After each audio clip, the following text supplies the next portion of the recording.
Hey, and welcome back to another couch review. Maybe I'll think of something better down the road, but wanted to show you the second gun, and I'm going a little bit out of order because there was one before this. I wanted to show you the second gun that I ever bought because it has a sentimental tug on me. It is my Rock Island 1911 full-size 45. Why did I go with the Rock Island 1911? Well, I should start with why I bought my first gun. My first gun, when I got into guns about a year ago, almost exactly a year ago now that I think about it, I went with a 9 because that's what everybody said to go with. Went with a compact 9 that could be concealed carry because that was my ultimate goal. And went with a budget 9. Having said all that, maybe down the road I'll do a real review because I may pick up another one down the road. I had a Taurus PT-111 Gen 2. No shortage of information on the internet about that gun, and to be honest with you, most of the reviews are pretty good on it, and they should be. For the money, it was a terrific gun. It was a great first weapon, pretty much a clone of a Glock as far as operationally. Very reliable, extremely reliable. 12-round magazines, and you hear negative things about Taurus, and from their past, a lot of that's probably valid, but that particular gun was good. But it was a 9mm, it was compact. I'm glad I bought it at first. It was a good gun to learn how to shoot on, and I did get pretty proficient at it. But during the ensuing months, me and my older son, who is now 20, got into shooting a little bit and wanted to try something different. We both liked a 1911. We went to a range one day and we rented a Springfield Range Officer, which is a beautiful gun, stainless steel, had beautiful handles on it and everything, and both really liked the way it shot, and so that kind of planted the bug with me. If you know anything about 1911s, this one is a budget one.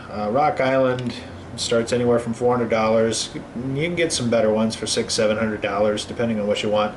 But 1911s in general can be very, very pricey. They can go up to $2,500–3,000 in some cases, depending on how dressed out you want it. Didn't need anything like that. I just wanted to get used to a 1911. And I'd seen Rock Island and on some videos on it, and shoots pretty well. Solid gun based on the original, or one of the early designs, not the original design of the 1911, but the more authentic designs. And Rock Island Armory actually is not an American company, even though you might think of the true Rock Island Armory in Quad Cities area, but it is manufactured in the Philippines. They make good guns there. After, especially post World War II, they had a pretty good gun industry that supported not only their military but the United States military. So I found this one, and this is not the base model. This is a little bit better than the base model. I got this one for, I think it was $500, $530, I think, after tax, everything said and done. A little bit better than the base. How do I know? Well, you got your skeletonized trigger there, skeletonized hammer. The official designation is M1911 A1-FS.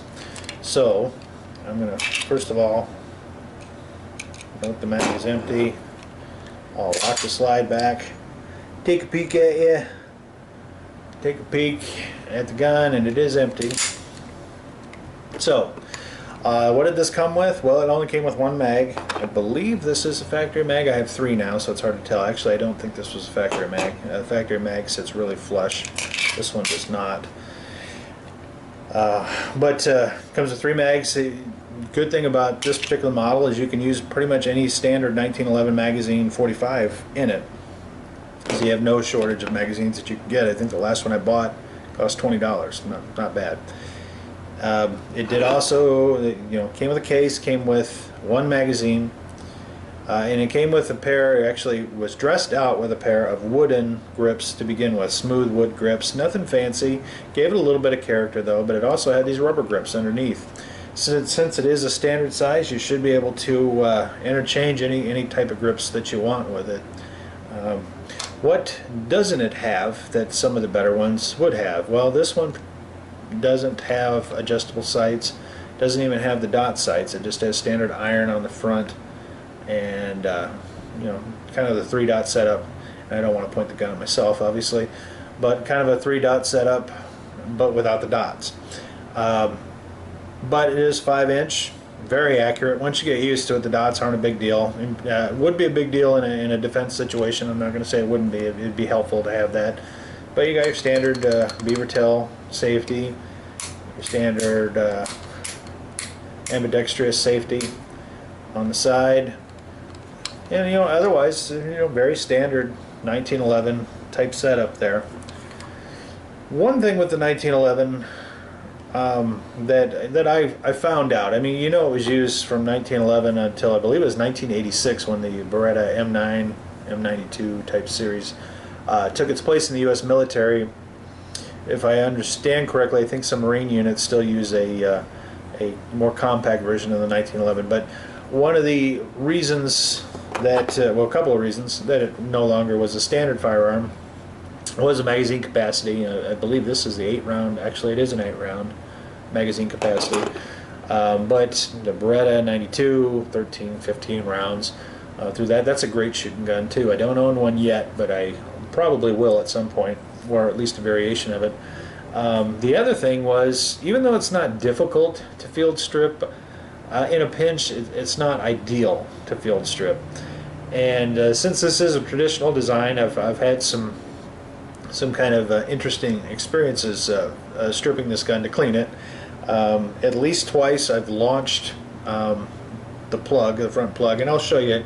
I'll go ahead and show you here in a minute on how to do it. I'm a little bit better at it now because I found that there's a couple of different ways to take it down. The basics are the same, but there's a little bit safer way to take it down.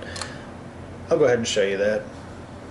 I just noticed one of these screws is loose on the handle, but again, lock it out, show you that the weapon is clear. That's very important with the 1911, especially when you're taking it down.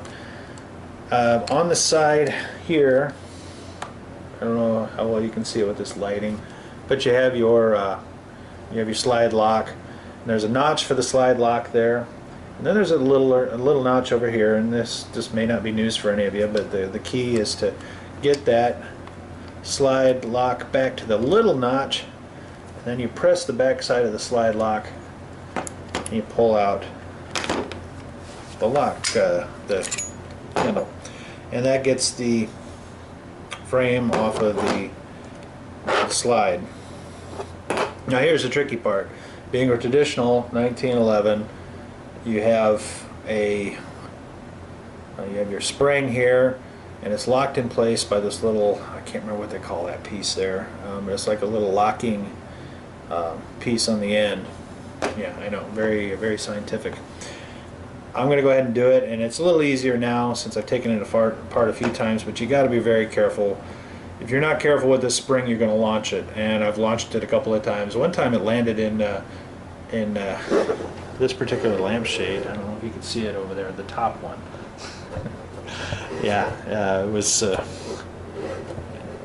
pretty interesting. And then the other time, I couldn't find it for 2 days, and just on a whim when I was walking out my front door, I noticed it in a basket, which was a good thing I found it when I did. I'd had the gun for 2 days, I'd shot it once, and I thought I was going to have to order another piece for it. But anyway, this is the tricky part. You really got to be careful doing this. I'm going to try it without that. Okay, alright, you got to go. Don't take anything for granted.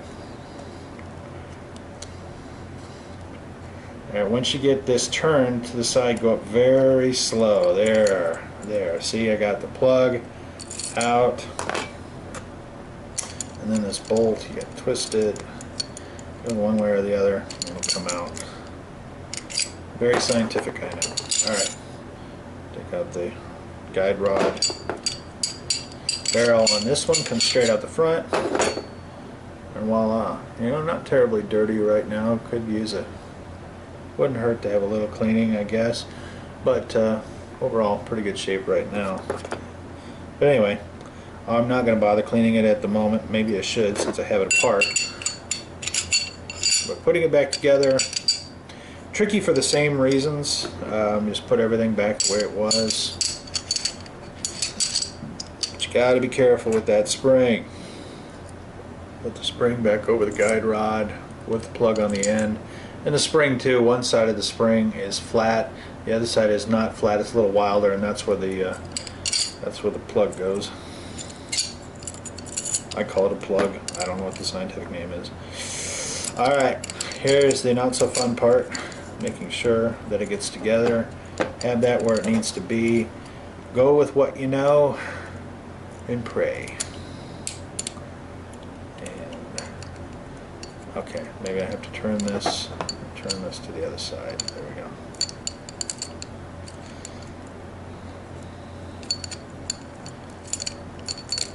If you wanted a gunsmith, you'd be on a gunsmith channel. If you want a guy on a couch, you're in the right spot. There! Ah! Got it. Alright, it's back together. And then, of course, put it back. Okay. Then to put the slide lock back in, you just got to make sure, who knows how well you can see this, we'll see. You got to put this back in, and same scenario, you got to, and I'm going to have to look at this to do it, you got to push it back, and I'm too far in right now, that's the problem, okay. And there's another thing too, it's a little tricky, there's a little loop in there that you got to make sure you got, so I usually just kind of hang it in there at first, and then I push the slide back, and we're having all kinds of issues here. I'm not sure what I did wrong, let's find out. That looks good, I think. Guess it wouldn't hurt.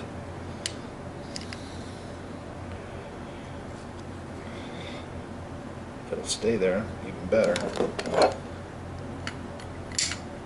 And it didn't want to stay there, so it's going to be trial and error, and I think I got it now.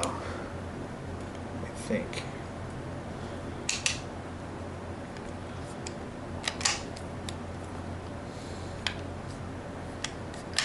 Maybe not. Alright, there it is. Ah, okay. For whatever reason, the safety was on. Alright.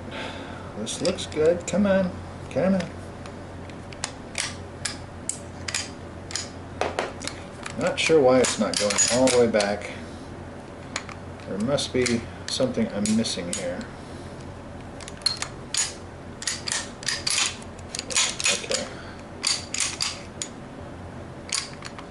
I can see that the little loop isn't quite in there. I know this isn't what you bargained for, but yeah.